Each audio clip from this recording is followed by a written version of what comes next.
Okay, guys, crazy stuff. New ban list. I covered that yesterday. Um, and if you're interested in trying to win my ABC Dragon Buster, all you had to do is go to that video, be subscribed, be a public subscriber, and give it a comment. And on the next Sunday, I'll go ahead and pick somebody from the comments that fits those requirements. But today, I wanted to feature some Monarch cards. Now, the problem with that was the ban list. So my friend gave me his deck. He said, "Look, I think that this would be perfect for you to do on your channel." And I said, "You know what? I like Monarchs, but they did something. Pantheism went from 1 to 3, guys. So instead of just giving you a regular deck profile like what I've been doing, I'm going to go ahead and I'm going to not only profile his deck the way it stood, but then I'm also going to go ahead and show you my budget competitive version, because his as a budget deck is actually fairly solid as a nice casual build. And I thought it'd be nice to mix it up and do something a little more competitive and a little stronger. So let's run his deck. We'll do the normal thing. And then I'll give it a couple quick minutes of, what's doing what. We'll move on. We'll do my version. And when we do my version, I will go ahead and sort of explain why it's, better, more competitive.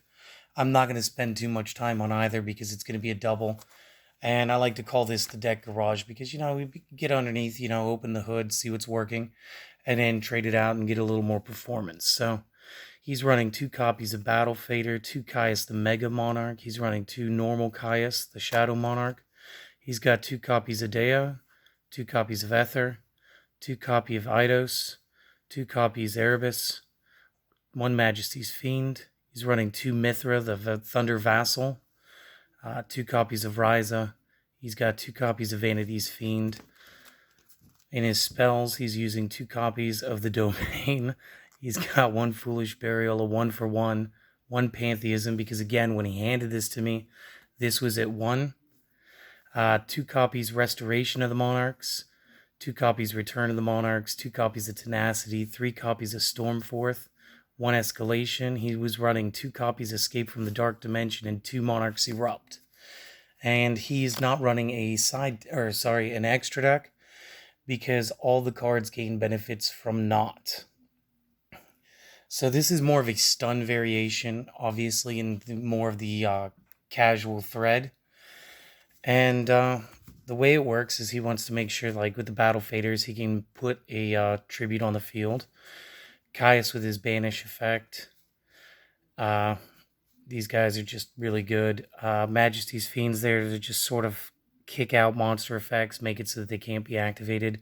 Mithra helps get herself to the field in order to generate summon fodder. Ryza here actually takes a card and on the field and places it on the top of the owner's deck. And Vanity's Fiend is actually one of the cool cards in here that actually shuts down special summoning once it's on the field. Again, our decks are actually fairly similar because my base also was the, and I'm going to forget the name of the Monarch deck, but it was the most recent Monarch deck, in which case Ether, Eidos, Erebus, and the other one were like the main boss foils for the deck, and they reprinted the field spell. And we're actually playing very similar. I mean, he was using restorations. I don't do that. That's just simple recovery. Just real quick, activate by targeting a monster in the graveyard with either a base Monarch or a Mega Monarch stat. Special summon it in defense, negate its effects, and equip it with this card. If this card leaves the field, destroy that monster. The monster can be treated as 2 tributes for a tribute summon. You can only activate 1 of these per turn. But again, it let him play into Caius. And Caius was his favorite Mega Monarch because he loves Fiends. And this big bad here says you can tribute this by tributing a tribute summon card is the full tribute instead of doing 2. As you'll see, he's got 8 stars. If it is tribute summon, target a card on the field, banish it. If you do, inflict 1,000 damage to the opponent. Then if it is a dark monster card, banish all cards with that. Yeah, if it target all cards with the same name from hand, deck, extra, and graveyard from the player that controlled it. And if it was tribute summoned using a dark monster, you get to target 2 cards instead. So very cool. But this is very basic. He probably spent 20-ish, maybe 25, because there's a couple cards in here that just didn't come out of the structure deck. But now what we're going to do with it is we are going to change it to this Monarch deck.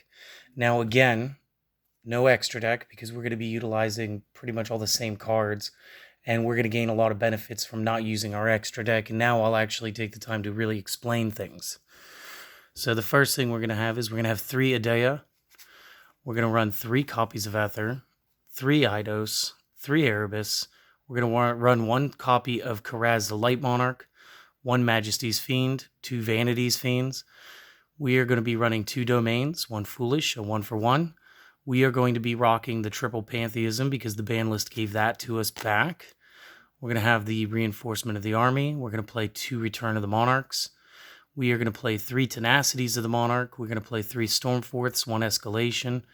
I chose 3 Solemn Judgments, 2 Monarchs Erupt, and 2 Prime Monarchs. Excuse me. Now, I feel like this is a very budget, very competitive version of the deck. And again, there's only a handful of cards that didn't come from the structure deck. Obviously, I have print runs that weren't in there, as you could see the difference in the rarities. But let's talk about this deck now. So, Adea is really one of our play starters. So if this is normal or special summon 1 monster with 800 by 1000 from the deck to defense, except same name. You cannot special summon monsters from the extra deck for the rest of the turn. If this is sent to the graveyard, you can target a banished Monarch spell trap, add it to hand. Each effect once per turn, hard once per turn. So that's good, but this is going to let us play into Eidos. We'll get to him here in a half second. Ether here says you can tribute some of this card by tributing a tribute summon monster, and the same thing is going to go for Erebus, and the same thing is going to go for any Mega Monarch that you're ever going to find. Now, if this card is tribute summoned, you can send 2 Monarch spell traps with different names from the hand and or the deck to the discard pile, and if you do, special summon 1 monster with 24 by 1000 from deck. So you get to play somebody immediately, but it's going to bounce to the hand during the end phase. During the opponent's main phase, if this card is in your hand, you can banish 1 Monarch spell trap card from the graveyard. Immediately after this effect resolves, tribute summon this card. This is a quick effect. This does allow you to play during the opponent's turn. And of course, then you can do the when tribute summoned effect. So that's also very good. Now, Eidos is when it is normal or special during the main phase.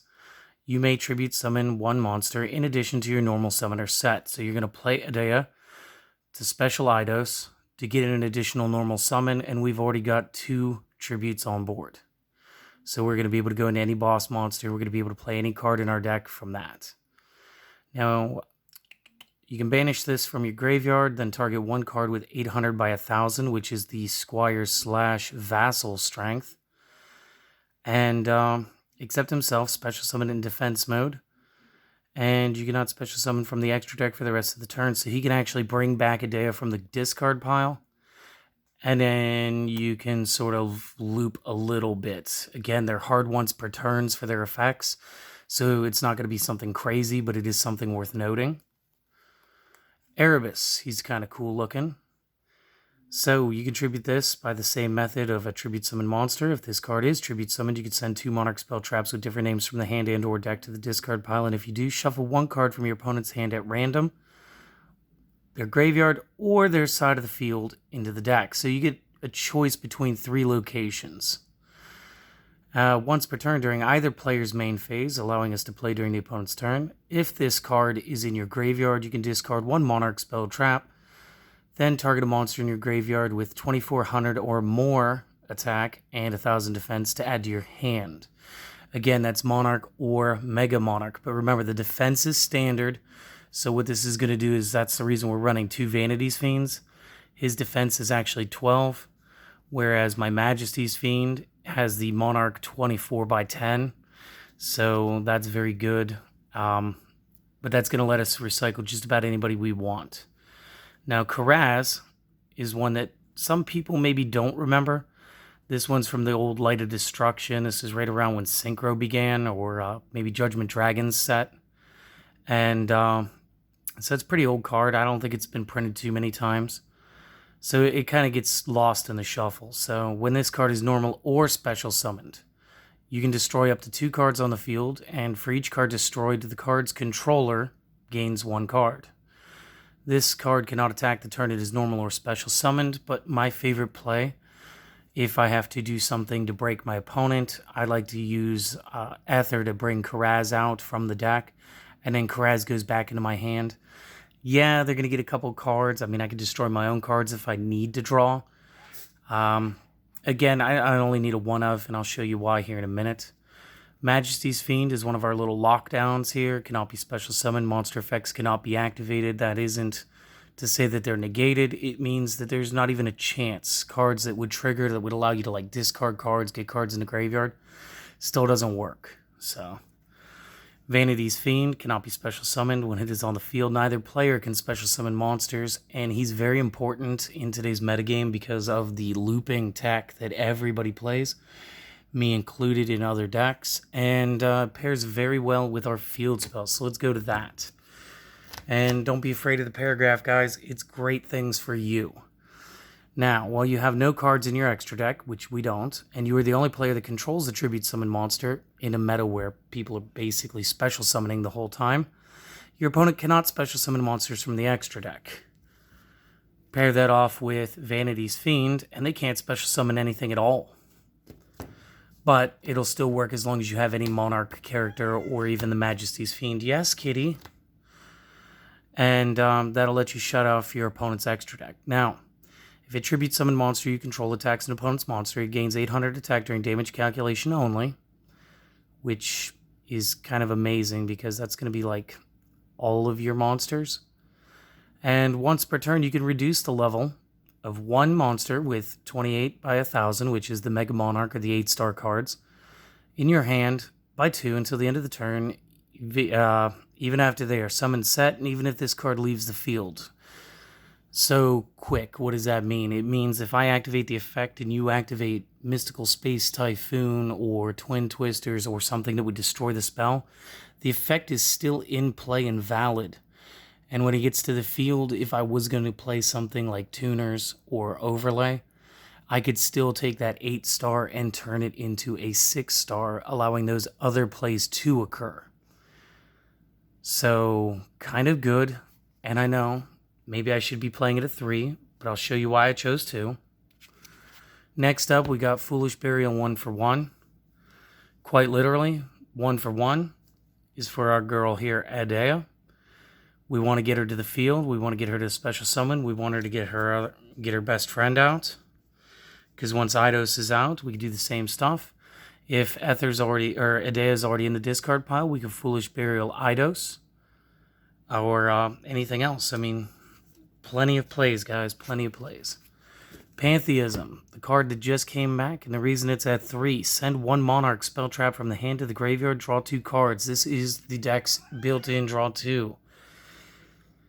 Now, you can banish this card from your graveyard, reveal 3 Monarch spell traps from your deck, and your opponent chooses 1 for you to add to your hand. You'll shuffle the rest back to your deck, and you can only activate 1 of these per turn.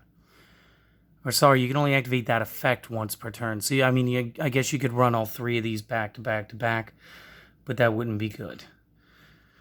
And you can juggle this with other cards.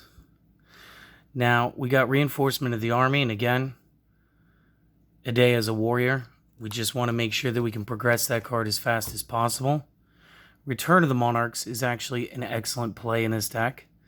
You cannot special summon monsters from the extra deck. When you tribute summon a monster, you can activate one of the following. Add from your deck 1 card with 24 by 1,000 with a different name. Or add from the deck 1 with 28 by 1,000 with a different name than the tribute summon card. The tribute summon monster must be face up on the field to activate and resolve the effect, and you may only activate this effect once per turn. So even though you might be able to normal summon additional times due to Eidos, that's still going to be a nice hard once per turn, because again, otherwise these guys get a little too loopy themselves and a little too overpowered. Now to show you why I've been running things at 2s. Tenacity the Monarch is like one of the best archetypal tutor cards, I think. So reveal a monster in your hand that is either Monarch or Mega Monarch strength. Add 1 Monarch spell trap from the deck to the hand except Tenacity. You can only activate 1 of these per turn. So that's my field spell. That's the trap cards I'm going to be playing. That's the Stormforth. That's the Return. That's the Pantheism. Any one of those spell traps. So just the fact that it can auto-correct its hand at will is just amazing. Now, Stormforth is a great card, and this actually sees a lot of play in other tribute decks. And I want you guys to take note of the quick play symbol here. This matters. So once during this turn, if you would tribute summon a monster or monsters for a tribute summon, you may tribute 1 from the opponent that the opponent controls as if you controlled it. You can only activate 1 of these per turn, and during the turn you activate this, you can't special summon from the extra deck. I think you guys are getting tired of hearing that, but it's important to know that that's why I didn't pull out an extra deck. I mean, if I did, I'd have to use one of my very random dual centers today. Today I got a card from the Ben 10 card game. We'll just go ahead and slide him up there. But this is actually going to pair off very well with the trap card Escalation. So once per turn during the opponent's main phase or their battle phase, you can, after resolving the effect, tribute summon 1 monster. The fact that this is a quick play means it can be set face down on the field. You either flip up your Escalation or it's already up, and you just choose to use the effect. And now we can go ahead and during the opponent's turn, we can interact with them again by using Stormforth, snatch a monster, break their chain, break the loop, get it early enough, and then go into other cards like, again, Vanity's Fiend, Majesty's Fiend, play Ether. Just a whole lot of actual play in this deck. Now, again, I chose 1 here because I didn't feel like I needed to mess with the opponent all that much on their turns. But it's a good option, and of course, I always have an extra 1 or 2 sitting in my side deck. We're going to run a very old school trap here, Solemn Judgment. Just pay half your life points, negate the activation of a spell, a trap card, a normal summon, a flip summon, a special summon. Destroy the card after you negate it. So pretty basic. We just need some really good protection, and this is the, I don't know, it's sort of like a catch-all because it just does everything. And half your life points, if you're behind in the game, sometimes you can't pay the 1,500 for a Solemn Strike or the 2,000 for a Solemn Warning. And paying half means, even if I'm at my last 100 points, look, half is still just 50 points. It gets more economical as the duel drags on. So, very good. We're going to be using 2 copies of the Monarch's Erupt, like I said. So, activate this only if you have no cards in your extra deck. We don't. And you control a face-up tributed monster. We probably will. Negate the effects of all face-up monsters on the field, while those monsters are face-up on the field, except tribute summon monsters. So, my guys still get their effects because they were tribute summoned, and your guys, not so much. Meanwhile, I'm, again, trying to use the domain to cut your extra deck out of the game, or using my Vanity's Fiend to cut all your special summoning from the game, or using Vanity's Fiend as a sort of countermeasure against you having monster effects. So that in and of itself is brilliant. But this one only affects the field, I think. And you guys feel free to correct me. I'm always up to learn something. But I believe Majesty's Fiend, his monster effects cannot be activated, period. So I'm pretty sure he can stop hand traps because it doesn't say that they have to be on the field. And now the last card we're going to use 2 copies of the Prime Monarch, and I'll tell you why. So once per turn, you can target 2 Monarch spell traps in the graveyard, shuffle them back into the deck, draw 1 card. If this is in your graveyard, you can banish another Monarch spell trap in the graveyard, special summon this as a reverse Monarch. So it'll be 1,000 attack, 2,400 defense, summoning it in defense mode. Now, this card is not treated as a trap card, which is weird for trap monsters in general. Mostly, they still have the weakness of being able to be hit with spell trap destruction cards. This one, not so much. And you can only use that final effect once per turn summoning this out. But it makes it a very good play, and it makes Pantheism a lot easier to play when you know that you're going to go ahead and you're just going to send it to draw 2, and then you just go ahead, banish the Pantheism, bring back your Prime Monarch, and go straight into plays. So, if you guys like this, which I hope you did, I will have more videos like this. Hopefully I can do a couple more of these little deck garages where I take one deck and then I change it into another. And I hope that you guys have been enjoying the format where if you were just here for the deck lists, I try to speed through that. I know that for the last few years, whenever I watch a video, that's one thing that always got me was, I free the hostages, man. Don't hold me hostage and make me feel like I have to watch the whole video. If you do, thank you. But I just do this because I hope that you guys enjoy it. So this was my first budget competitive, and it's also my first deck garage. So hopefully this went well. Hopefully my crazy cat didn't chirp out too much. She just wants to be in the video. Anyway, I'll see you guys later. You have a good one.